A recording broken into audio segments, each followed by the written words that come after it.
Good morning, everybody.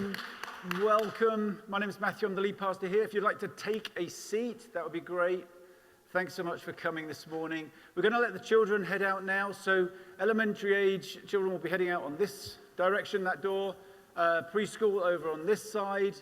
And the rest of us, why don't we just take a moment to greet one another, welcome one another, make sure everybody feels that they belong here, that they've done the right thing coming along. We'll take a few moments to do that.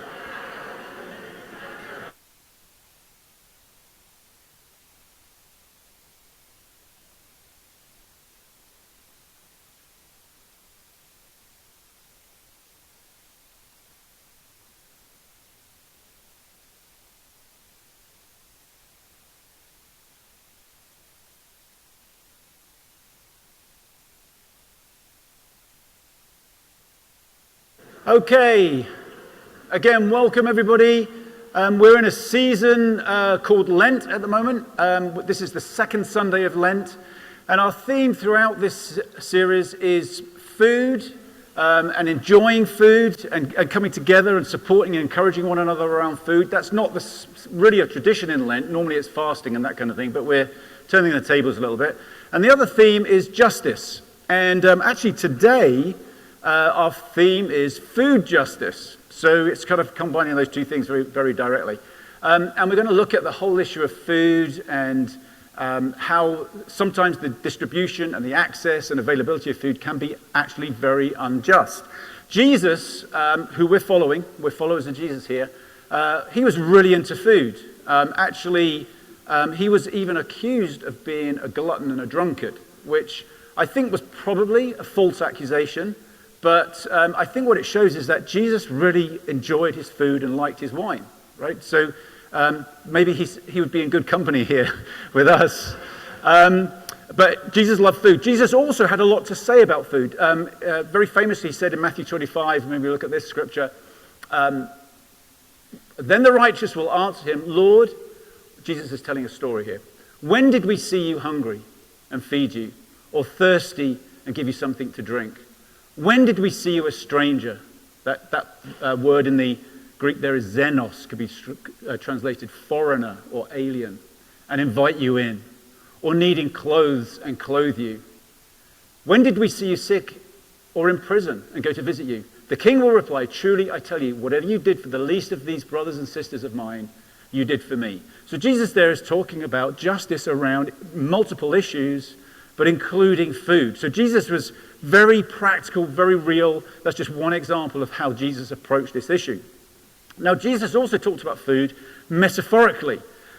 We're in a tradition, in a season of Lent, where the 40 days of Lent kind of mimics, copies in some respects, the 40 days that Jesus spent, as recorded in the Gospels, in the wilderness. And famously, Jesus, at the end of those 40 days, was tempted by the devil. It's like the devil doesn't show up in day one, because Jesus is doing okay. Day 40, when Jesus is starving. Let's look at what it says in Matthew chapter 4. Then Jesus was led by the Spirit into the wilderness to be tempted by the devil. After fasting 40 days and 40 nights, he was hungry. No wonder. The tempter came to him and said, if you are the Son of God, tell these stones to become bread. Jesus answered, it is written, man shall not live by bread alone, but on every word that comes from the mouth of God. That's a quotation from Deuteronomy, the Hebrew book of Hebrew law in the Hebrew scriptures. So Jesus is quoting scripture. It seems a little bit of a weird thing to say, maybe a bit of a super spiritual thing to say, but Jesus is using food metaphorically there as the meaning of life, the sort of purpose of life. Like life is much more than just the air we breathe and the food we eat. There's something deeper than that is about meaning and purpose. And he says in John's gospel something similar, but perhaps even more specific. Meanwhile, his disciples urged him, Rabbi, eat something. They think he's hungry. But he said to them, I have food to eat that you know nothing about. He's being a bit cryptic here. The disciples don't get it at all, though. Then his disciples said to each other, could someone have brought him food? My food, said Jesus, is to do the will of him who sent me and to finish his work. So that's, again, this sense of purpose, of meaning, of destiny even. There's something more to life. And Jesus seems to bring these two issues together, the practicality of food and the justice issues around food, and the meaning and purpose of life, which I think Jesus is implying is working for justice, is working for this ideal world that Jesus dreams of and is calling us to live, something that Jesus referred to as the kingdom of God.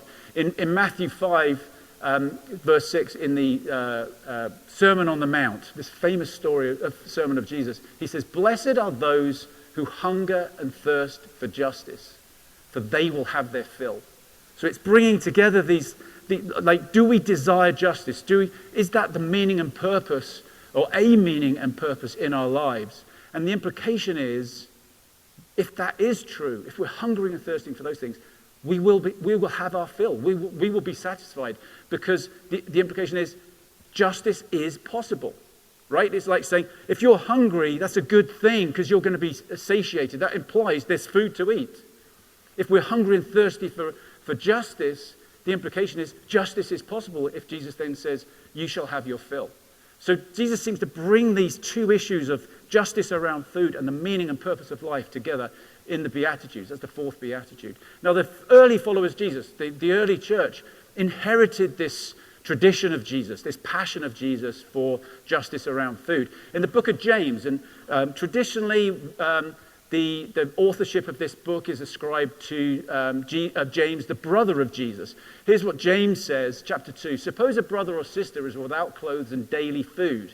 If one of you says to them, 'Go in peace, keep warm and well fed,' but does nothing about their physical needs, what good is it? In the same way, faith by itself is not, but if it is not accompanied by action, is dead." We did a study on the book of James a couple of years ago, and that's really the whole theme of that book. It's very important to the early followers of Jesus. In fact, that one of their first conflicts in the church life, churches always have conflicts. You've probably noticed that if you've been in church very, very long. Well, they had one pretty early on. In Acts chapter 6, we read about a conflict that was all to do with food. In those days when the number of disciples was increasing, the Hellenistic Jews, those are Jews sort of converted from Gentile nations, the Hellenistic Jews among them complained against the Hebraic Jews because their widows were being overlooked in the daily distribution of food. So the 12 gathered all the disciples together and said,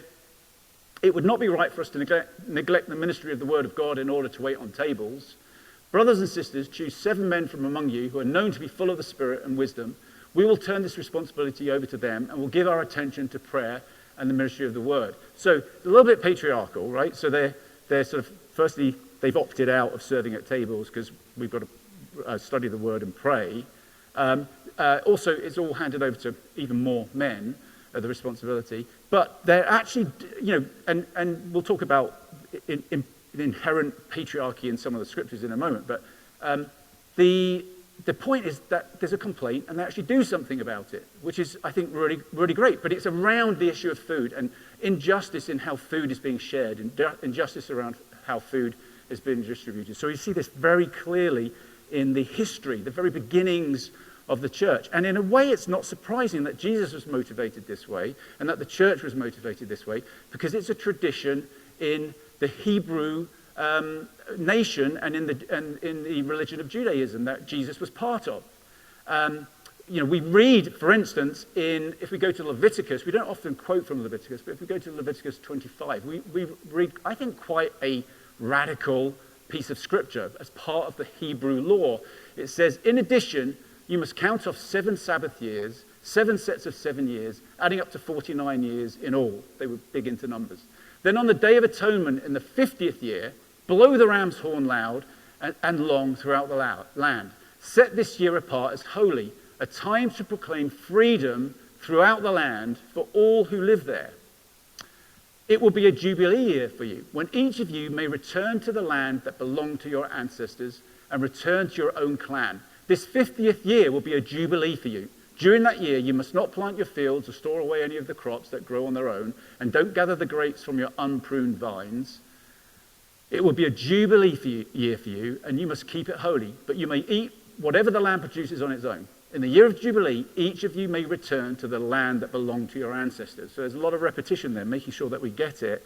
This is an incredible example of redistribution of wealth, right? So what this does, every 50 years, land was returned to the original family owners.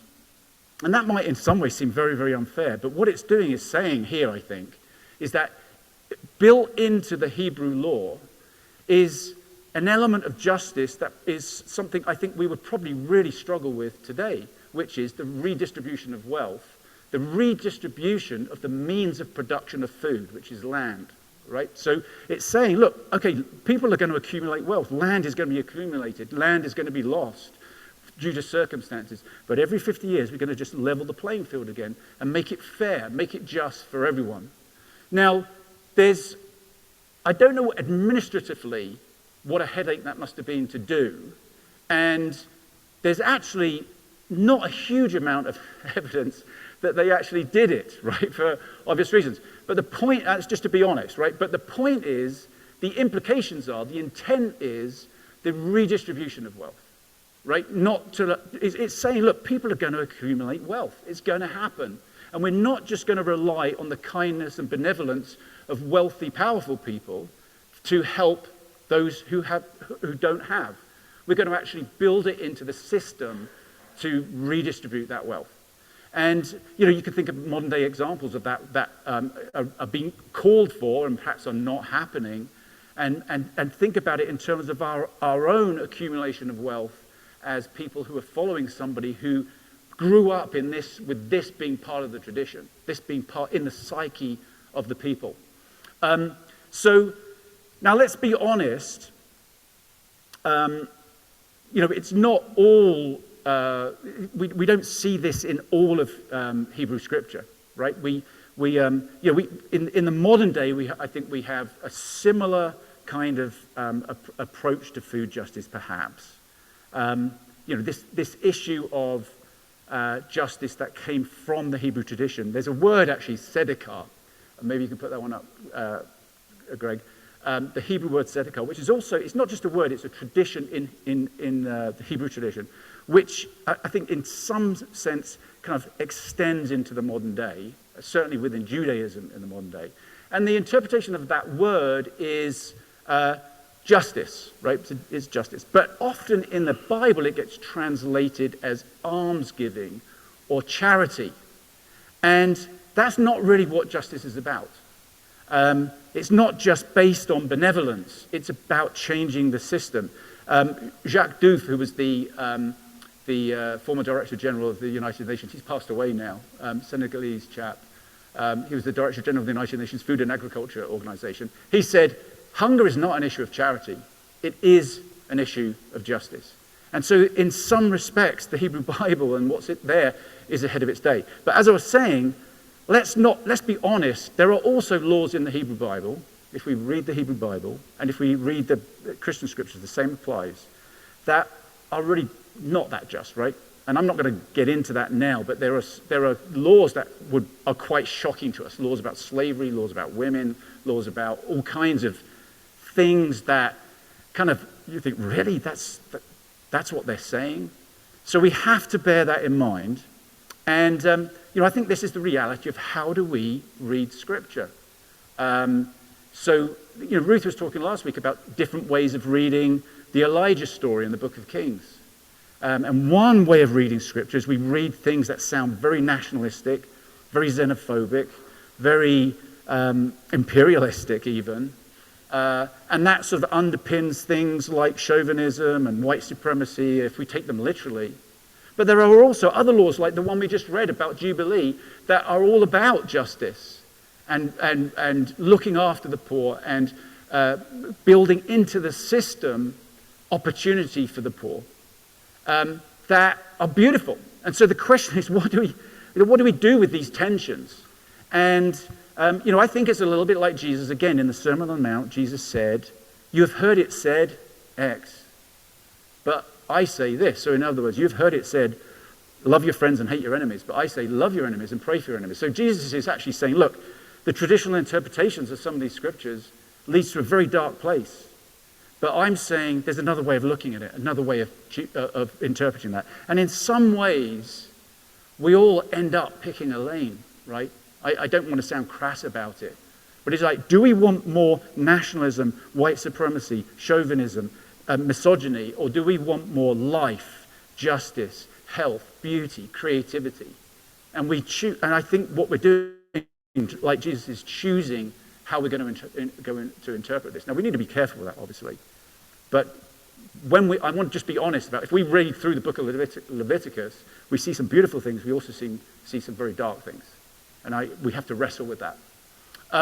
So there's other examples of this spirit of justice, of tzedakah, being about being built into life in general, even in the interim of those 50 years of Jubilee, right? So there are landowners, there are people who own the means of production of food.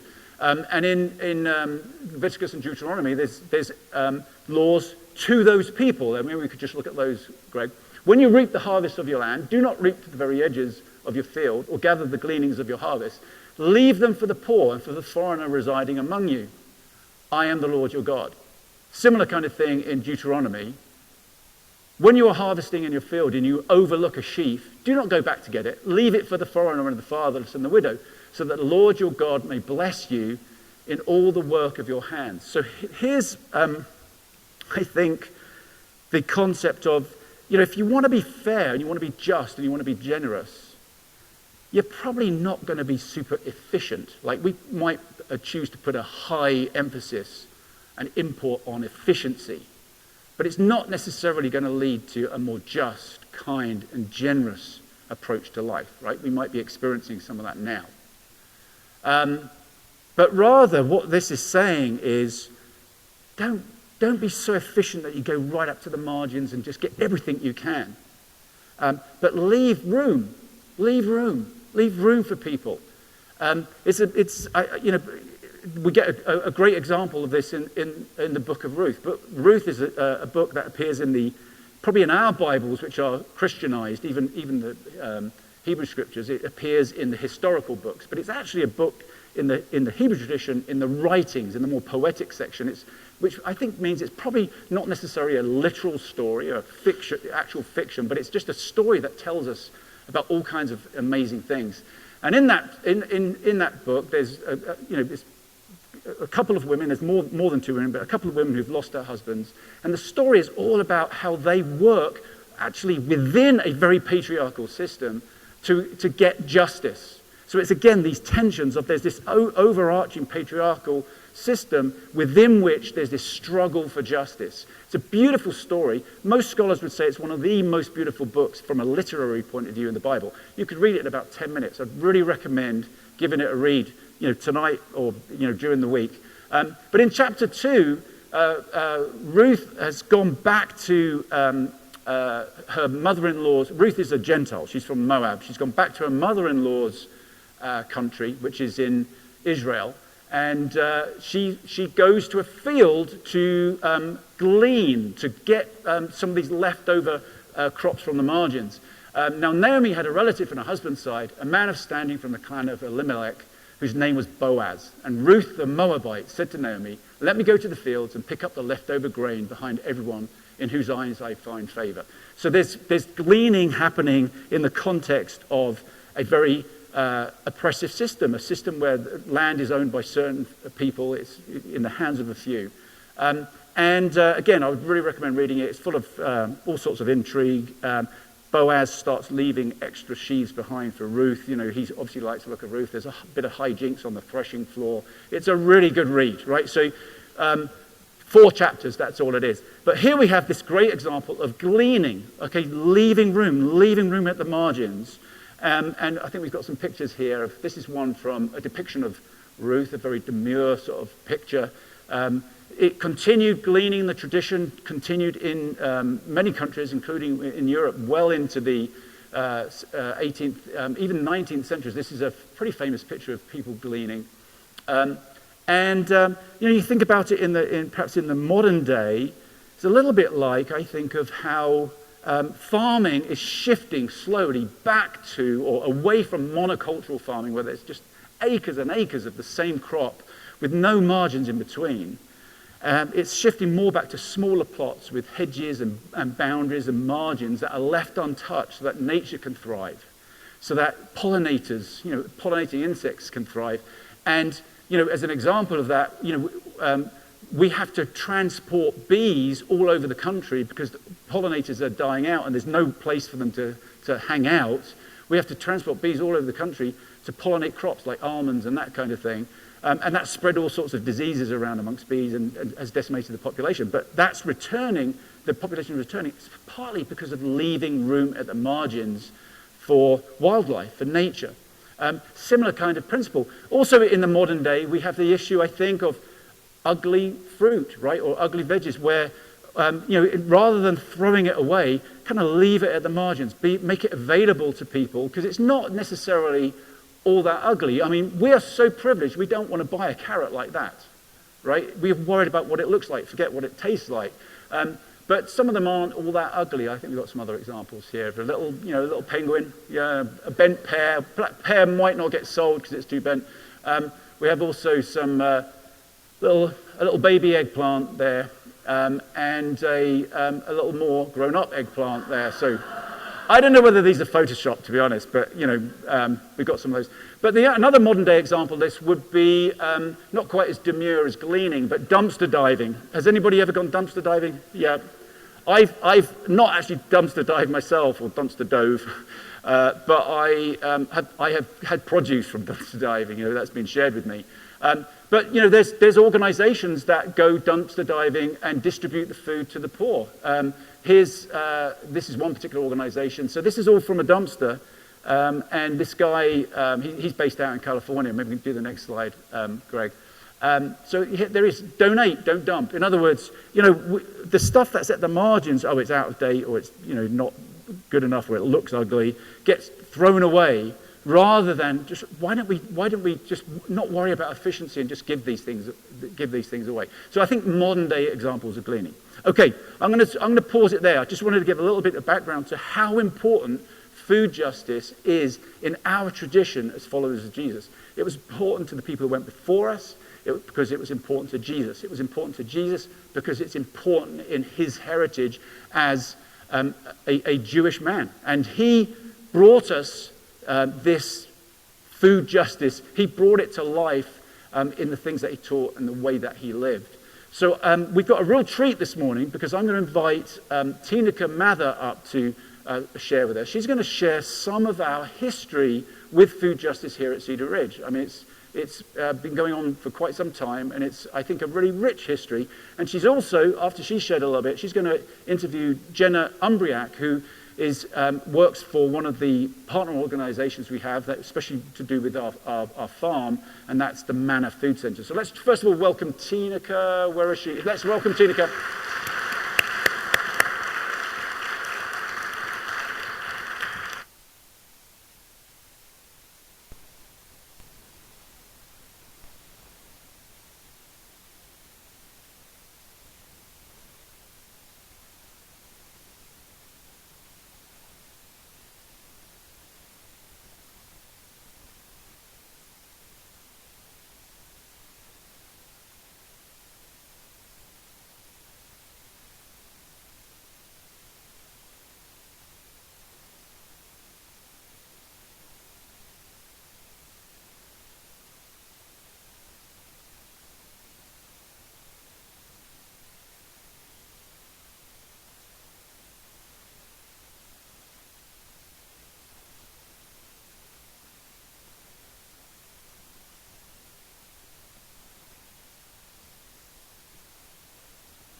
It's on. Oh, yay! That just helps me get the wiggles out, makes me, the nervous part out. You always have to have some little bug, right? So my name's Tina Mather. I've been attending Cedar Ridge for a long time. Thank you so much for letting me share. I'm going to share briefly about our history here at Cedar Ridge. Forgive me. There we go.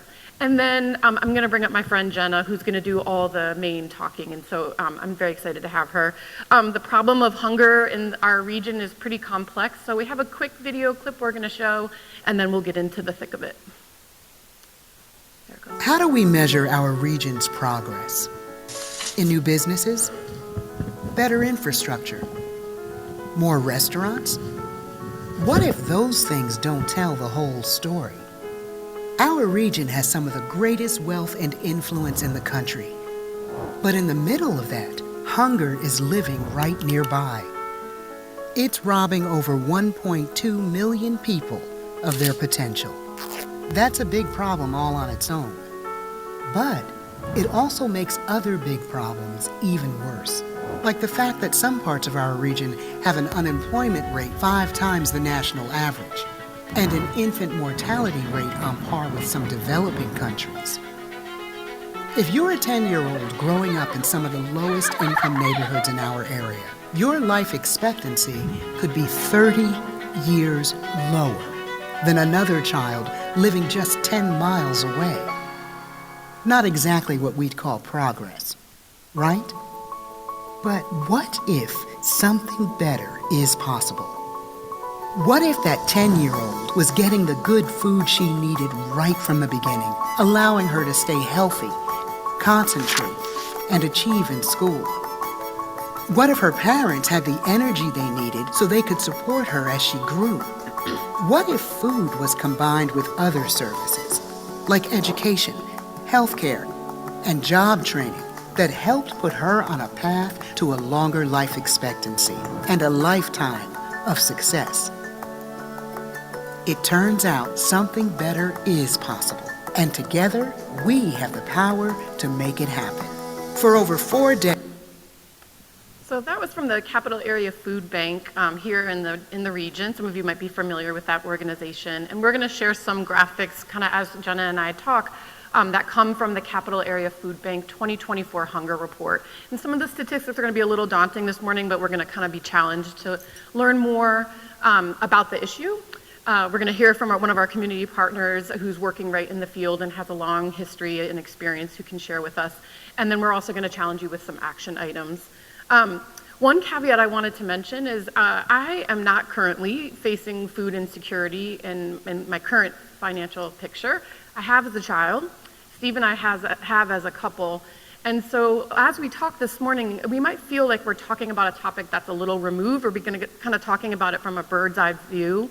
But we by no means intend for this to be like us, the helpers, are going to be helping those people out there who are facing food insecurity, but know that there are people in our community now who are probably also facing economic and food imbalances. And so I just wanted to share that this isn't about us and them, that this is us as a community, as a collective. When Steve and I were in kind of the darkest days in our financial picture as a married couple with a young family, members from Cedar Ridge helped support us. We also, as we were like scrambling to just pay for our bills and food, we were not able to contribute financially to people outside of us. And so we were really grateful to be a part of a community here at Cedar Ridge where it kind of gave us agency to help others as a part of the collective. So if that's the road you're on, first, I know that's a hard road, but also please, if you feel comfortable, reach out to pastoral staff for resources and some emergency aid for you. So I've been coming to Cedar Ridge for a long time, since the 90s. I can't believe it. That's back when I graduated high school. I always think it's 10 years ago, but it's actually more like 30 years ago. And Cedar Ridge has a long history of serving our neighbors who are the most vulnerable and have faced food insecurity. And we've done so in a number of ways. I made a list because I don't remember all of them. I won't remember all of them. We're going to do a slideshow. I went back through my Google Photos, and they don't go back to the 90s, of course. But over the course of a decade or so, there's pictures that are going to go through about, that's my son on the left who's now 22.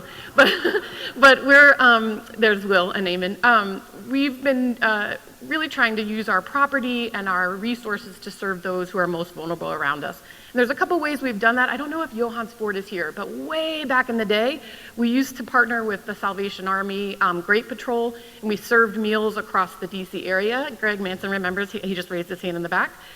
We've regularly prepared meals for shelters, pantries, group homes, organizations that are still in the area, Elizabeth House in Laurel, Interfaith Works House and group homes around the county, and Shepherd's Table down in downtown Spring.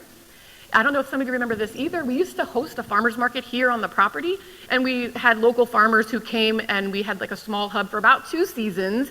But what Cedar Ridge did in terms of food justice for the farmers market, other than having local farmers, we wanted them to make money, of course, and thrive. but we also funded the SNAP matching program. So the SNAP program, formerly known as food stamps, Cedar Ridge granted the farmers market money so that the patrons who used SNAP could double their dollars. So they were able to buy double the amount of produce, and the farmers were still given money. So the farmers weren't taking a loss. So that was a Cedar Ridge program too. We've hosted various food drives and supplies drives. We've participated in Greencastle Elementary School, so one of our neighborhood elementary schools right around the corner. We participated in their food and backpack programs for a long time. Now we've kind of switched over to some other supplies they need. But that food in the backpack, it was about a groceries bag worth of non-perishable foods that could help families who had to kind of bridge the gap through the weekend between Fridays, free and reduced meals for their students, and Mondays. It gave enough to kind of boost their groceries through the weekend to kind of cover that bridge. And then, of course, as you all know, or I think you all know, as you drive into the property and see our farm plot, we have donated our land and our resources, money, sweat, and tears to our growing thousands of pounds of produce to give to those facing food insecurity in our community. So I am passionate for sure about food justice, and I'm learning more and more, even on my own journey, about transitioning from charity to justice work. So I'm not an expert at all, I'm still in the learning process, but somebody who is an expert is Jenna Umbriak. So I'm gonna have her come up, and please give her a warm welcome while she comes up to the stage.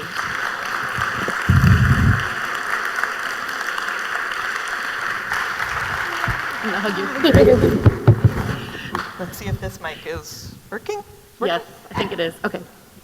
So for those of you that don't know, we've been partnering with Manna, and we're going to talk a little bit about what that's looked like for a number of years to help us get our harvested produce from the farm out into the community that needs it, not reinventing the wheel, but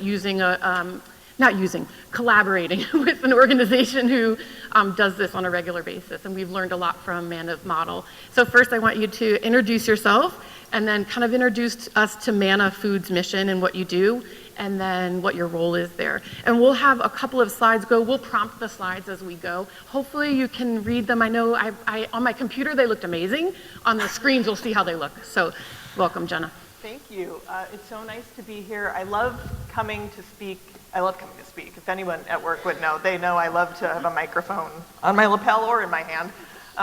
But I really love coming when I get to speak to partners in the work, because I appreciate the dialogue. I think we learn from each other, and we can think about new ways to address this very long-standing and deep-rooted issue. So thank you for having me. And I also am tickled every time I'm wearing the same shirt. You always wear the same. Every time I've seen you. We're well branded at Manna. So Manna's mission is to eliminate hunger in Montgomery County through food distribution, education, and advocacy. That's been our mission for 42 years now. I like to talk about our vision, which is a community where all people at all times have access to safe, sufficient, nutritious food, so that, like in the video, people can really live up to their potential and be contributing members of our community. I also like to point out that we are not Manna Food Bank. We are Manna Food Center, and I really credit the founders for using that term instead of food pantry or food bank, because we do pride ourselves in being more than just a meal and providing more than just a meal. We do share food directly with the community. We serve about 10,000 households a month through our various food distribution programs. We also share food with some other peer food assistance organizations. You are all a part of that effort. You can share that slide. I think we have a slide there it goes. Nice. Perfect. So this will help you too. We also put more money for food in people's pockets through helping them apply for and maintain SNAP benefits, which that program was mentioned a few minutes ago. We also have our own grocery voucher and gift card programs that do the same thing. We also, though, promote community health and invest in sustained food security for the long term. And that's through making strategic investments in local agriculture and supporting youth and parents in developing healthy habits that they can maintain over their lifespan. My role as Director of Community Impact at Manna, and I've worked there now for, it'll be 14 years somehow in the fall. It happens. I really do. is to support a group of amazing individuals who are implementing a lot of what I just mentioned, our programs that do all of those great functions out in the community. But I would say more generally my role there, and what I think MANA's role is to use our reputation as being a long-time nonprofit organization in the county, our resources, both personnel and financial resources, to uplift community solutions, to talk to people who are experiencing food insecurity and understand what they think what we who are experiencing, I should say, you made a really good point earlier, what we think will actually work, and to do that. So to use our resources to catalyze community solutions. Thank you. Pretty impressive and amazing. I don't know where Cedar Ridge falls on that. I think we're in the community food rescue. I can't see it. Yeah, you're sort of at the nexus of what I would say community food rescue and farm to food bank. Our pounds of donations are mixed in with the millions, the 2 million pounds that are donated. So I'm going to switch a little bit just to a personal note. Can you tell us a little bit about what makes you personally passionate and invested in working to end hunger in Montgomery County and then in our region? Sure. Well, I believe firmly that food is a basic human right. There is no need, and Matthew did a great job of talking about this, there's no reason why people in our country, in our world, should be food insecure. There is enough food to go around. It is because of an unequal distribution of wealth and resources that this happens. It is due to economic inequality, which is rooted in systemic racism. So to me, it's ridiculous, I guess I could use that term, that this actually is a symptom we see playing out in today's day and age. But you could say that about so many inequalities, right? Food is just one of them, or food insecurity is just one of them. So why food? I became interested from the angle of food and health first. So I'm a dietitian by trade, and I, in my studies, learned that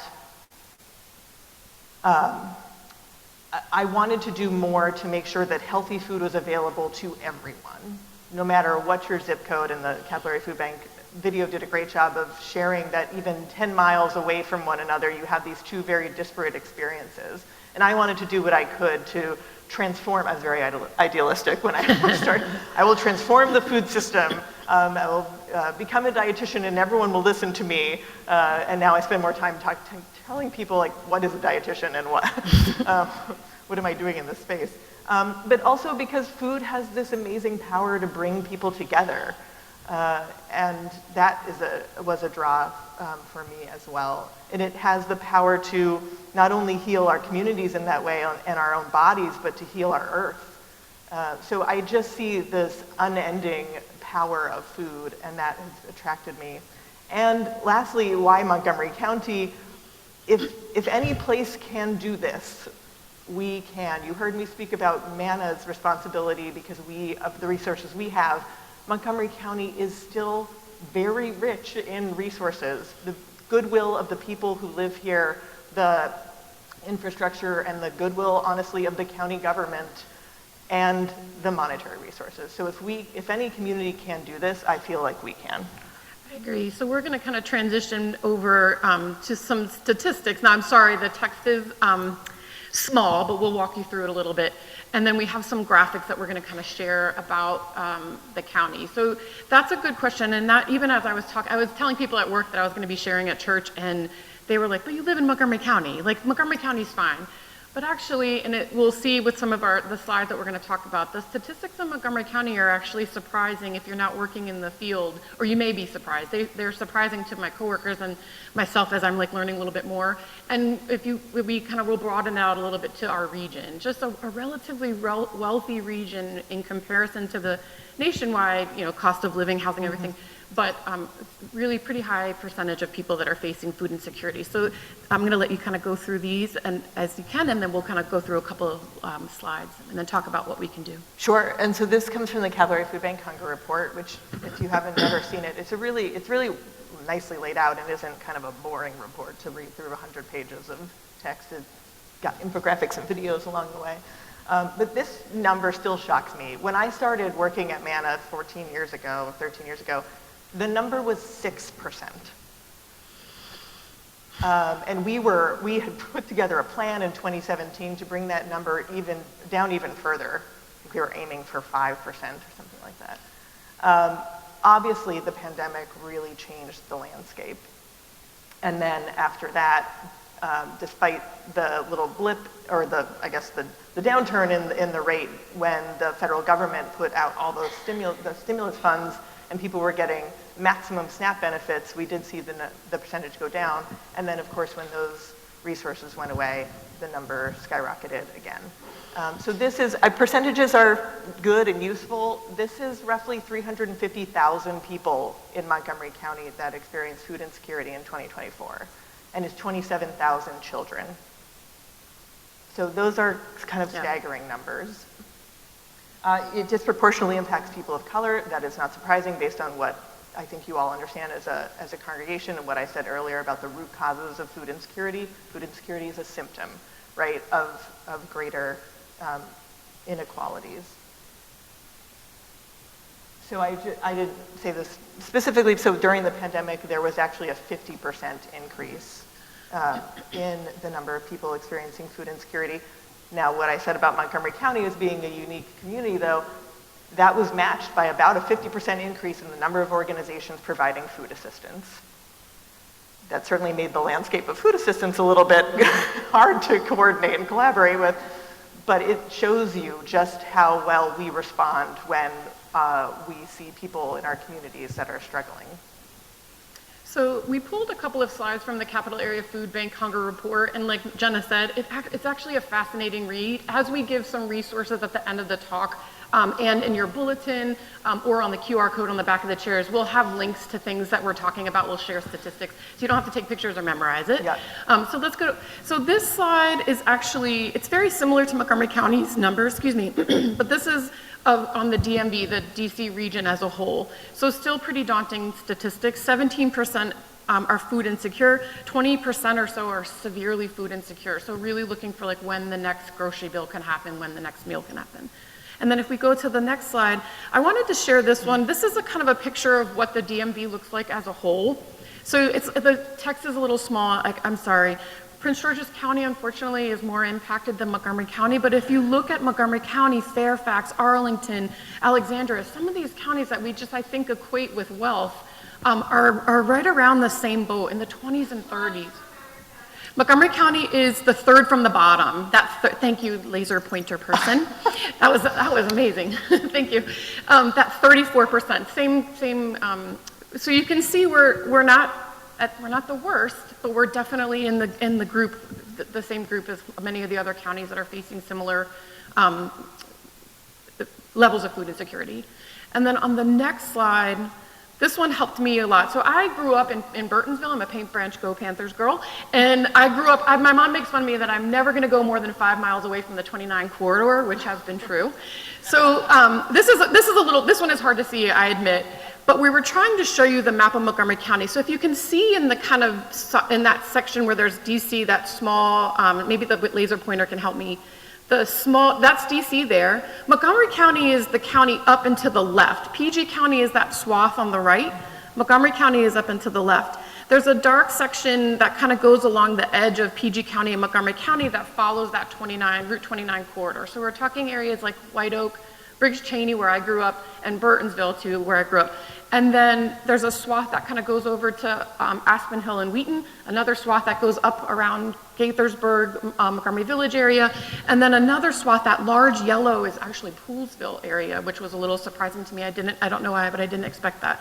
So we can pause here for a second. Maybe you can tell us a little bit about where your distribution sites are, where your hubs are, and is this matching kind of what you're seeing in terms of the need in the county? Yes, absolutely. And this hasn't changed. Back when it was 6%, we were still seeing the same hotspots in the county, so it's pretty similar. We have 2 brick and mortar locations. We have our warehouse in Gaithersburg, which is 20877, which is somewhere near the top of the zip codes that would be on the list of highest rates of food insecurity. And then we opened in 2019 the site that's closest to here in the White Oak area at Old Columbia Pike and Tech Road, which is administrative offices, but we also have our Manna Market there, which is kind of our flagship food distribution location. So that is full choice. It's set up like a small grocery store, and now it's open 5 days a week for shopping. And then we have 6 other public sites beyond the Manna Market, and they do follow that kind of 270 corridor line that Tinika just mentioned. So we go up as far north as Germantown. We have a distribution we do weekly there. We've got Gaithersburg, I already mentioned. We've got Glenmont, which is in the 20906 zip code, always rises to the top of pretty much every list. It was the zip code most impacted by the pandemic in terms of mortality as well as economic impacts. And then we have distributions at Colesville Presbyterian Church here on the eastern part of the county, but that Manna Market is our main one. What am I forgetting? Pilgrim you see back at 20906. And then those are just our public sites where people can go on a weekly basis. They have to call us and make an appointment. And then we have school-based food distribution. So y'all mentioned Greencastle, we work with them as well. And we work with, right now, 85 schools in MCPS, either with a weekend bag program, a school pantry, which happens on a monthly basis, or grocery gift card programs. And those are all over. But when we were placing our first school pantries, we wanted to hit, again, that middle of the county, that 20906 and surrounding areas. I will mention that another response that the county had during the height of the pandemic was to create service consolidation hubs in the county. It was a great idea. It's a place where you can go get food, yes, but you can also go and get case management. They have, usually they're giving out diapers and formula. There's a whole suite of resources that are there, and they've got them split up by Silver Spring, East County, Mid County, Up County, and so those are additional, and there are so many resources, there's probably 80 or so food assistance providers in the county. I couldn't certainly name them all, but those hubs kind of stand out as being placed in those areas of high need. So, take a breath. The statistics are pretty daunting, for sure. Can I add one more before you Yes, breathe? of course. Which is just to underscore how this is an economic issue. And so we look at something called the self-sufficiency standard when we think about kind of eligibility. We don't currently have eligibility requirements in terms of income, but when we did, it was based on this self-sufficiency standard, which is a measure of how much it actually costs to live here in the county. And those of us who live here in the county don't need to be reminded of how expensive it is to live here, I know. But just to compare, so the area median income for a family of 4 in Montgomery County as of June of this past year is $154,000. The self-sufficiency standard for a family of 4, which is 2 parents, 1 preschooler, and 1 infant, is about $140,000. So you can see that there's really not a lot of room, and that's why when you look at the hunger report, you can see that it would be a bigger percentage probably than we would think of 76% of people experiencing food insecurity are employed. A large percentage, I think it was closer to 30%, are college educated. Yep. So when Tinika mentions it's all of us, like we are either we are experiencing this, or we're quite close to, we're a medical issue away, or so that's just good to know. I think when we think about the responsibility we have to just take care of each other whenever we have the chance. So we're going to kind of transition now. One of the things we're going to talk about is what works. So it obviously feels daunting. It has been a problem in the county for some time, worsening in the last 4 to 5 years. But here are a couple of things that work, and I'll let Jenna talk about it too. And then we're going to transition also into some challenges for us, some action items, and then we'll wrap up. So we appreciate you listening through the hard bits. So emergency food access, I think Jenna talked about it a little bit, but if you have more you wanted to share, making sure that so we don't want to just focus on charity, but there's also a need to eat right away, right? And so we need to get food to people who are facing food insecurity. But then some of the things that I think Manna does well and that I would love for Cedar Ridge to become more aware of and kind of engaging more is those other two: accessible and affordable food for the long term, and systemic changes that address the root causes of hunger. So are you able to talk a little bit about those for us? And I can share a little bit too what I saw. Sure, yeah, so it is a both and. We have to be providing people with food today and thinking about how they get food tomorrow and the next tomorrow, et cetera. And emergency food resources they're designed to be for an emergency. So it's a good service to have for households that are having a momentary rough patch. It was the case, I don't know what the current number is, where most people would come to receive food from us maybe 4 or 5 months out of a year when they were having a hard time, or maybe they were seasonal workers, and that works really well for that. But of course, that's not going to be a solution for the long term.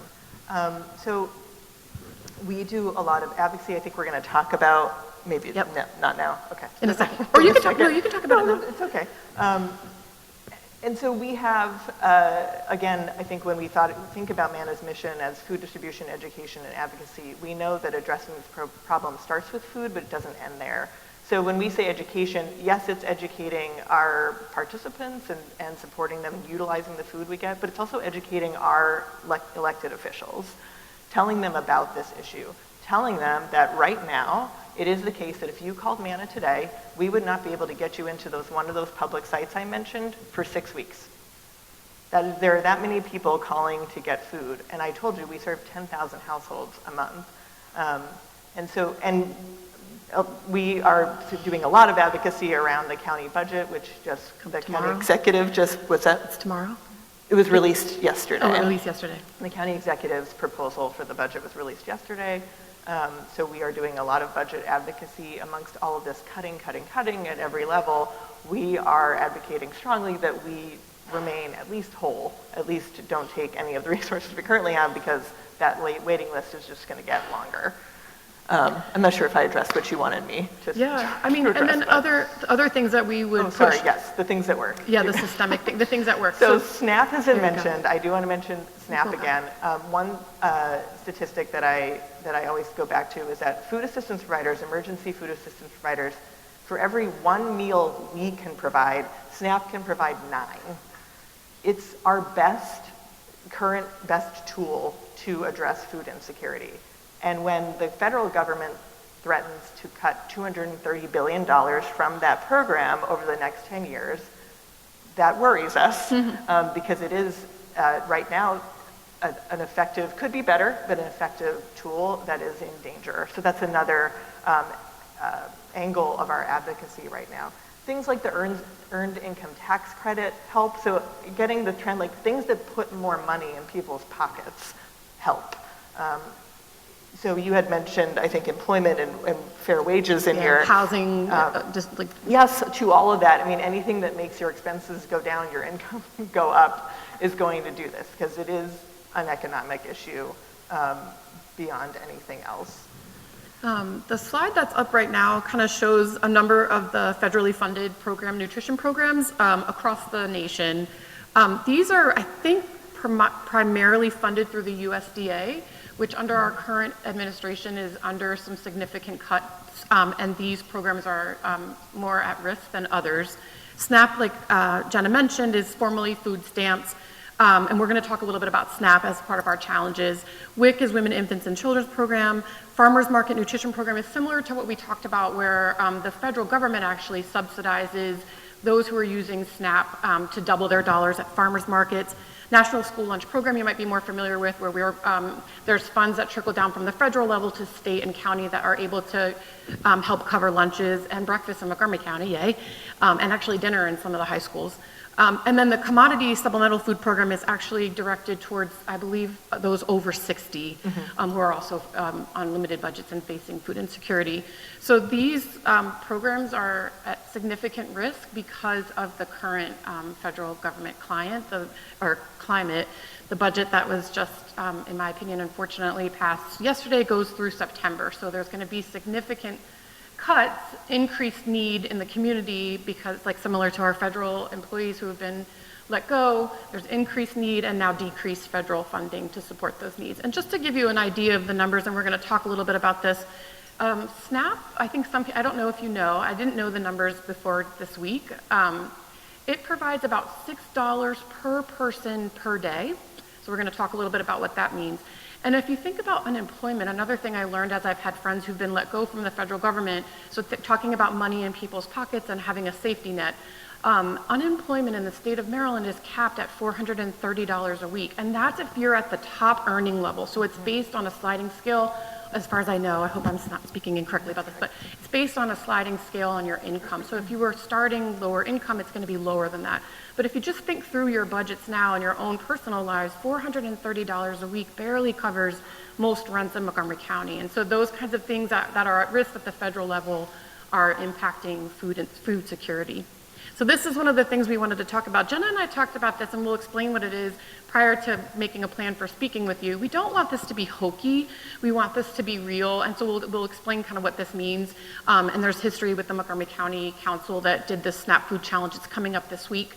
If you are a participant in SNAP, obviously this is not meant for you. This is your lived experience, and we're not meant to do this as a funny game, but more as a way to raise awareness and then hopefully spur advocacy after experiencing this. So do you want to chat a little bit about what you guys did with the Montgomery County Council, what you guys are doing? Sure, yeah. Back in 2013, I remember we first did this, or MANA did, and we got, I think at the time, most if not all of the county council shopping together at a Giant. And I went around and sort of like judged what they were putting in their carts as a dietitian. But because you can't buy alcohol, which kind of makes sense, but you also cannot buy prepared food. Yeah. So like a rotisserie chicken or things that you might think is an easy grab to go for $5 is not covered in SNAP. Sorry, keep going. No. The idea, like, you got to thread a bit of a fine line, because you're both expressing through doing this how inadequate the benefit is, because $6 per person per day, if you're getting the average, really, I mean, it helps certainly, but it's not enough. At the same time, you want to communicate how precious and valuable that resource is, and that we can't possibly cut it. We should be expanding it. So this week, the challenge is set from Tuesday to Thursday. So it's really 3 days of eating on the SNAP budget. So it's meant that you will shop on Monday, you will eat that food Tuesday, Wednesday, Thursday, and then kind of share your experience on social media. So this year again, we invited all the Board of Ed, the state elected, the county elected, the superintendent, our board, and the board of a few of our peer organizations. Granted, it's terrible timing. I just mentioned the county budget. The county executive just came out yesterday. So we haven't had as much uptake in the invitations this year. But it is a national movement. The Food Research and Action Center is coordinating the SNAP Challenge. Anyone can sign up to do it. And MANA will be at the Tacoma Park Silver Spring Co-op on Monday, shopping with hopefully a few community leaders who can get the word out about, again, what I've said about both the inadequacy of the benefit and the fact that we cannot possibly cut this anymore. So this is one of our action items, and we're going to go through a few other ones, and then if you have some for us too. So if you're able to do the SNAP challenge, we would challenge you to do it. If you can't get it together this week, try it in a week after. And one thing I would say in terms of the sharing part is share, on social media, share with your coworkers the experience, but also if you know your representatives, share it with your representatives. If you know the principal at your school, share it with them. If you know your state representatives, share the experience with them too. And so all of this information will be in the flyer insert, and the Food Research and Action Center information is on there as well. I think we have another slide too. So these are actually in-house items, more kind of Cedar Ridge ways to get involved. You can volunteer on the farm anytime, and in particular, Ruth put it in the bulletin too, please come out on April 5th for our opening spring planting day. And then going forward, you can volunteer most Thursdays. I think we'll have days where we work as a group, or you can reach out to Ruth and farm anytime. We would take your, we would take your muscles and help at any time. And then I kind of divided them up by weekly ways to help, monthly ways to help, and quarterly ways to help for things that we're doing here at Cedar Ridge. So as the farm season gets going and our growing season starts, One of the ways that we partner with Manna to get our harvested produce out into the community is through community food rescue partners who come once a week to the property. It's like the easiest volunteer gig I'll ever ask you to do. You come, you meet up at the property, you open up the farmhouse, kitchen, and sometimes the barn. If we have overflow, you help the volunteers load up the produce and then lock things back up. So that's a once a week, easy peasy way that you can get involved. Another way is, we've done this before at Manna. I think it's going to work out this summer, but hopefully it'll work out. Some of the pictures that you might have seen where we were standing under a tent with tables of produce is once a month we meet down at the Manna site in Silver Spring off of 29, off in Tech Road in 29. And participants in their program are able to go through their market and shop. But then when they come out, they're also able to shop through our produce and pick what they'd like face to face, the harvested produce that just came out of the ground just a couple of days earlier. So there's some pictures from a couple of our pop-up stands. So I do that on the first Saturday of the month. Please come join me. It's fun and not too long, and it's such a nice thing to be able to tell somebody this was picked by volunteers and ready to feed you today. Another thing we're going to be doing is, of course, supporting Greencastle Elementary School. So we have drives going online. You can see it on the website every month. We were transitioning from perishable foods in the backpacks because they were doing okay with that, and we're giving more like toiletries, helps, and household supplies that are expensive, toothpaste, dish soap, shampoo, things like that, that can also just alleviate some of the pressure on somebody's shopping budget. And then we've prepared meals regularly in the past, but we've kind of let go. Some of that was because of COVID. It's a little awkward to be doing prepped meals when we were, everybody was kind of afraid to be near each other. But now that things are, hopefully, fingers crossed, in the post-COVID recovery period, we're going to restart prepping meals. And Rocky Cruz and I are going to start up. I think you see in the, she's over there, cute blonde. We're gonna, because she won't raise her hand, so I'm just going to point her out. So the two of us are going to kind of partner now that we have the working farm kitchen on the days of service, both in April and October, and then quarterly in between January and July. We'll get it going. Anybody who's welcome can join the group. If you come once, that's fine. If you want to join us each time, that'd be great. If we get an overwhelming amount of people, we'll split. We'll do monthly or something like that. And those meals go to Interfaith Works group homes. Usually we're serving a meal for about 40 people, full meal, main dish, salad, drinks, dessert, all the rest. So we can do that. That's quarterly. And then, of course, you can donate to the annual budget anytime to support the work that's happening at Cedar Ridge and the increased advocacy and justice work that we're going to be doing. And then if we go to the next slide, Jenna will take your money. So today, if you were impressed with everything that she talked about and all the work that's happening in Manna, please also, of course, give to Cedar Ridge regularly and generously. But if you'd like to, this is a special QR code link just for Cedar Ridge for today. I think it'll go beyond that maybe, or it's in our flyer too. Yeah, I don't think we have any There's no limit to the amount of money that you can give. So please support. Manna's been a generous partner and has helped us with the infrastructure to get our produce out into the world and then to get our kind of push us a little bit to do more advocacy. Here are a couple of agencies we love. Of course, follow Manna on social media. MoCo Food Council, Capital Area Food Bank, we've talked about a lot. The Food Research and Action Center, that's the one that's doing the SNAP program. I think this is really important to know your representatives, who they are, chat with them. I just had a chance to go to the District 20 night for Maryland, that's down where I live. And got to speak directly to 4 representatives in the Maryland House and representatives and our senators. And it was refreshing. I know we're in Maryland and Montgomery County where we are in progressive local government, but it was refreshing for me anyway to hear about functioning progressive policies that are still in the works here in the area. So please, wherever you are, know who your representatives are and reach out to them, see what they're supporting. And then learn about what legislation is supporting the most vulnerable in our community. There are a number of things that I didn't know this, but the Maryland legislature passes like 3,000 bills a year. And a number of them are sponsored by local people in Montgomery County who are fighting for food justice. There's 4 right now that kind of vary, some addressing needs right away, some addressing agriculture in the county, and they're listed in the bulletin. So please read about them, or call your representative and say, we want you to support this bill. They might already, you're kind of preaching to the choir, but still, the more they hear, the better. Mm-hmm. And then how about for you, any other challenges for us? Well, just in terms of the donation piece, there was we've been talking about the federal cuts, and there have been different bodies in the county reaching out to different nonprofits saying, are you going to be affected by the federal cuts? Are you being affected? Manna doesn't really receive any direct federal monies. So you would maybe think, we're going to be fine. But what will happen is there are certainly organizations in Montgomery County that do rely more heavily on federal funds. We were just talking about groups like Mary Center, the federally qualified health centers. If those organizations in the county that are dependent on federal funds see enormous cuts in their revenue, they're going to be leaning more heavily on county governmental dollars and just community dollars.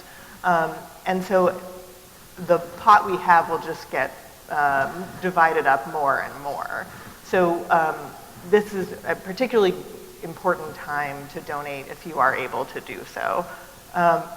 In terms of advocacy, I'll just say that advocacy has been a part of Manna's work for a long time. As I mentioned, this year, and it couldn't be better timed, we're going to be investing in it even more by hiring a full-time advocacy manager. So we have an advocacy task force now that's made up of community members. So I'll just say look out for more advocacy opportunities to join with us at Manna, and maybe even be a volunteer on the task force soon. So just something to think about. Writing that note today made me remember that this is a marathon and not a sprint. So just we're all paying attention right now, and we're 3 months in. So there will be more and more opportunities. So let's pace ourselves. So let's take care of ourselves along the way. And I'll just mention one of the pieces of legislation that's probably in the bulletin, the community eligibility provision one. So I won't go into detail about it, but that one, so National School Lunch Program was mentioned. This is the community eligibility provision, or CEP, as close as we have right now in Maryland for universal school meals. The ideal, as we see it, is that breakfast and lunch is free for every child across the country, but certainly in the state of Maryland. But that is a very expensive prospect, and especially in a budget year like this, it's hard to get things like that through. But community eligibility provision is like universal school meals light. It's a way to get universal school meals at schools that are in the highest poverty areas. And right now, it still exists. It's still a program that we can utilize, and the bill that you see in the bulletin is there to hopefully get additional funding for this program in the state. So that's just one I will point out specifically, but the others, please pay attention to as well. So I just looked at the clock, and we've gone over. So I just wanted to please give a round of applause to Jenna. Thank her so much for coming. Thanks for having me. Thank you. And we'll be around after to chat too, if you'd like to. Thanks. Yes.